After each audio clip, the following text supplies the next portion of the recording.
Okay, boom. This is the daily routine I use to go from 0 to 100K a month. Pretty much anyone can do this. This is pretty agnostic or pretty basic. This is basically just going to be able to be done in any industry, any niche, whether you're, trying to do an agency, growth operating, or whatever the new stuff is. This is basically just what you want to do to get the most out of your time. In terms of how I know, here are some of our clients. They pay us, thousands of dollars to teach it, basically how to do all the stuff that I always talk about usually, which is paid ads, marketing, outreach, that sort of stuff. But nonetheless, let me just get straight into it. This is not going to be one of those fluffy videos, but let me just get through this scroll. Hold on, can I skip this? There we go. Boom. Really, the biggest thing that you have to know is that when you start, the problem is that no one knows who you are. So if someone doesn't know who you are, there's a pretty much a 0% chance that they're going to buy from you. So an example of that is if no one knew Logan Paul and KSI, there's a 0% chance they're going to buy Prime. Not just because it's complete dog shit, but also because they just wouldn't know it exists. So, if no one knows you sell advertising, if no one knows you have an ad agency, they're not going to buy ads from you. They're only going to buy from their competitors or your competitors and people that they know.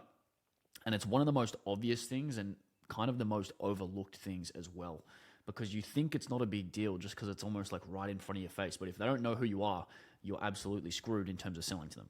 So, as a result, in terms of your routine, most of your time is going to be spent on advertising if you're doing it the right way. So that's cold DMs, cold emails, making content, paid ads, and reaching out to potential partners who can give you clients. I'll give you an example of this. So my girlfriend wanted to start a SMMA. She wanted to start like an agency. And I said, all right, great. Here's what you're going to do. Take this script and send 10 of them per day and don't get back to me until you have a client. I don't want to hear about this until you have a client. And literally about a week later, she was like, oh shit, I've got some sales calls lined up. And she's like, oh, I'm getting too busy. I have too many sales calls. I was like, what the like people on YouTube, people on Twitter, they keep telling me how hard it is to get sales calls. And then this, this 20-year-old girl with no experience is telling me how she's too booked out with sales calls just off sending 10 cold DMs a day using a script. And yes, of course, that's a lot of people getting that boosted reply rate when you use that female avatar. If you use LinkedIn, you'll know about that, using a female account to get more replies. That does work for for clarity, but basically anyone can do this. Like if you do not have revenue, if you are below the revenue that you want, which is 99% of people, you should be sending cold DMs, you should be sending cold emails, you should be making content, you should be making paid ads, and you should be spending majority of your day letting people know who you are. And this is really all about growing your surface area. So the more people who know who you are, the more money you're going to make. It's really just that simple. Of course, there's exceptions to that where someone's super famous but they don't make that much money. But the thing is here, if you just think, oh, I'll send a couple of DMs or, I'll sell to my audience. Maybe you've got 3, 5, 10,000 followers on Twitter or something or LinkedIn, and you think, yeah, this is gonna get me clients. This is gonna make me, make me rich, get me to 100K a month.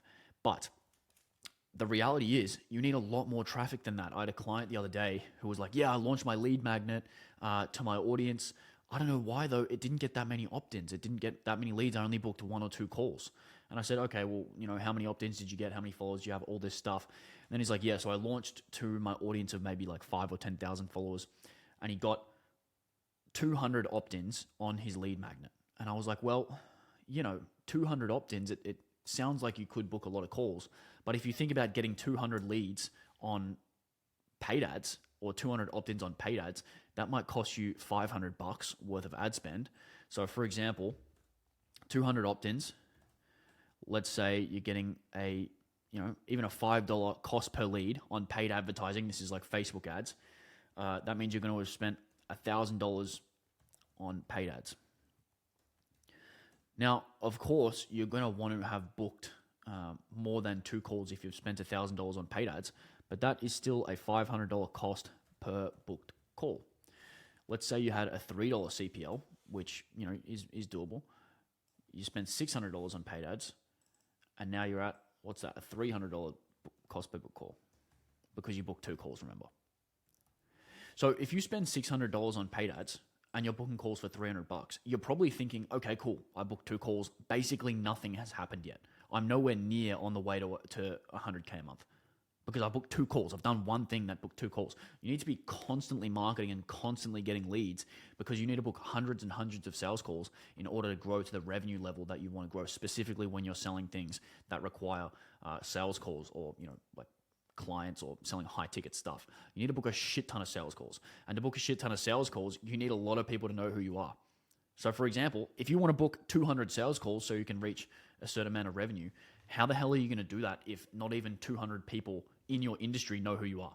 So it's like, obviously, and I know I might seem like I'm kind of larping on about this, but this is the most important thing. Like if 10,000 people in your niche knew you and trusted you, and they said, that guy Johnny over there is actually a good bloke. He's pretty sharp. He knows what he's talking about when it comes to paid ads. If there were 10,000 people that knew you and trusted you, you would not have to get that many clients. But the thing is, if you're only getting a couple hundred opt-ins, if you're only getting, a couple thousand followers, the whole following is not your ideal customer. A lot of them are probably going to be your competitors, or they'll be people that are just trying to funnel hack you or whatever.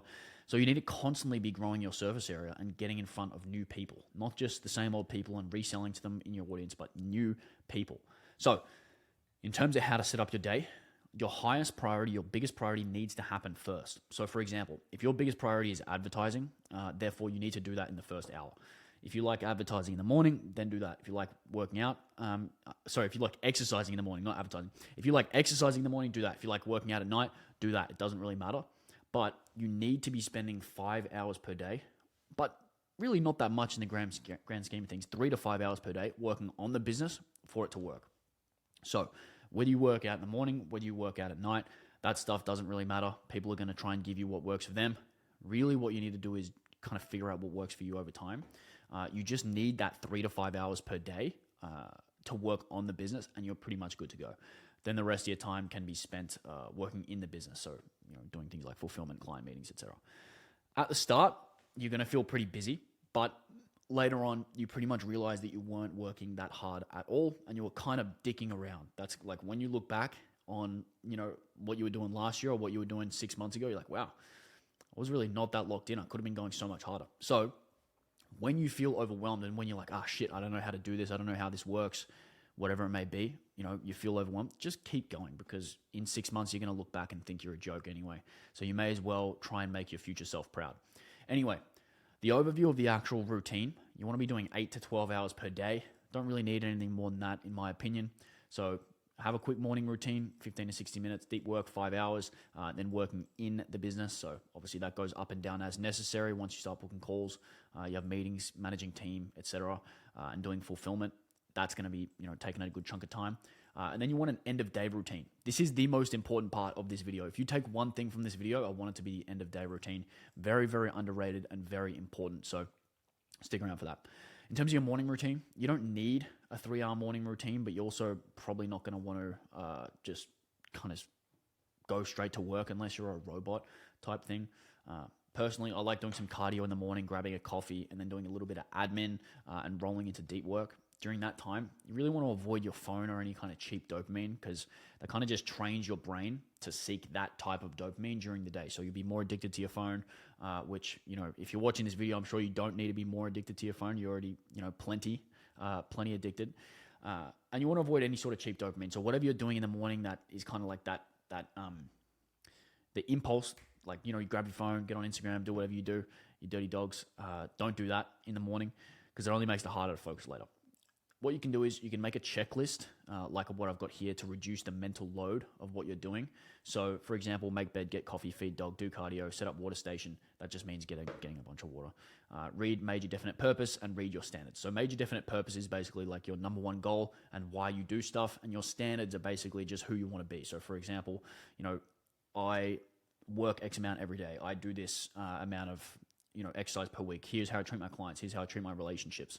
And it kind of just reminds you of that. So reading that in the morning can be pretty good.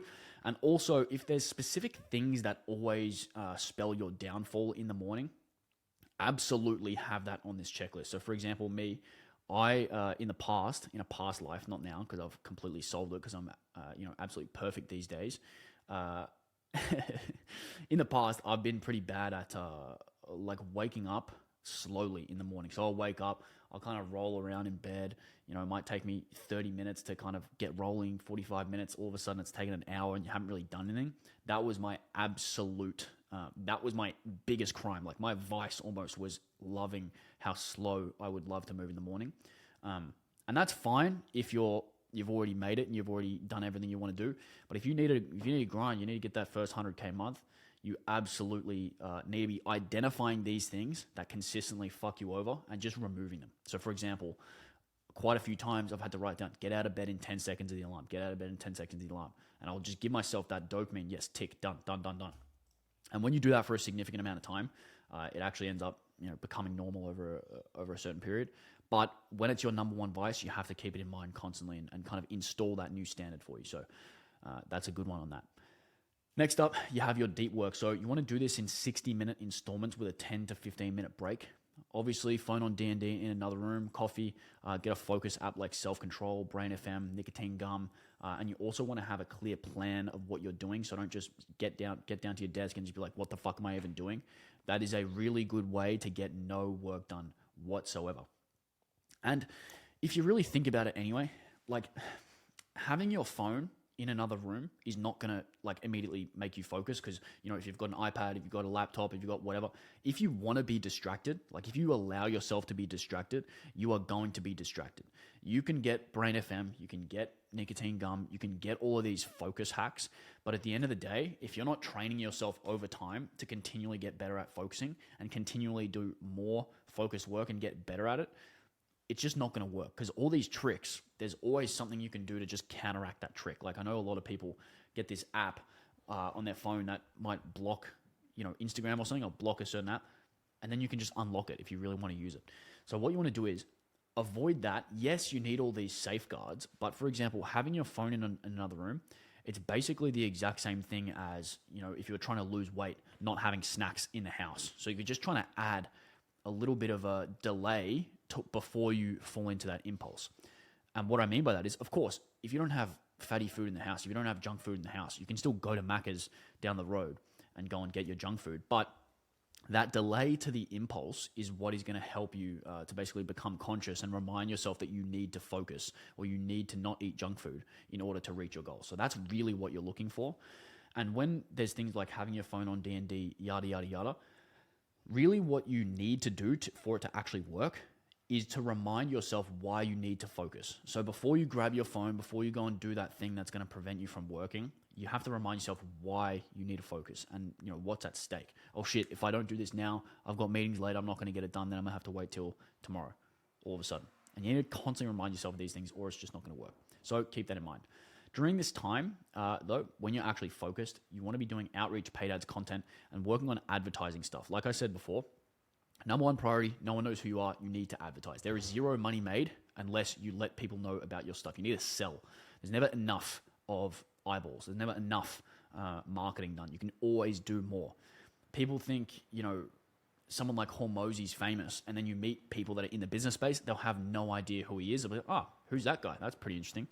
So it's not like one day you just reach a point where you have enough attention and people know you.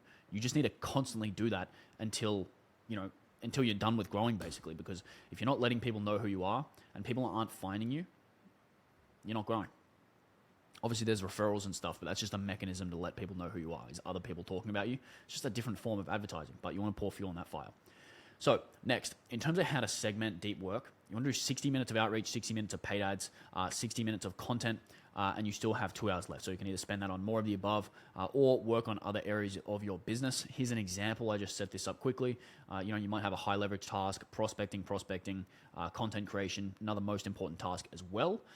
So you can also schedule your breaks in between that. If you have meetings around that, absolutely easy. This is me because I'm in Australia, and a lot of my meetings will be in Eastern time. So that means basically in the morning, I'll wake up, cardio, hydrate, plan day, get everything under control. Then I'll get to my desk. I'll usually have meetings for quite a few hours, have a quick break, and then get into deep work. It's not ideal. I'd much rather be in a better time zone, but I like Australia, so that is what it is. Next, if you can't focus, so like I said, this is a really, really big problem for people at the moment. You need to ask yourself, did I do everything in my power to support focused work? So did I have a clear plan of what I what I need to do? Did I sleep properly? Did I hydrate properly? Did I have my phone in my room? Did I have my social media blockers on? Did I remind myself why I need to work hard? Is my identity aligned with the work I'm doing, or am I subconsciously blocking myself? And also, if you need to go watch some Huberman videos, then go do that. Like, focus is a massive problem. And it's, if you can't focus, you almost identify what work you need to do. You need to work on getting better at focusing.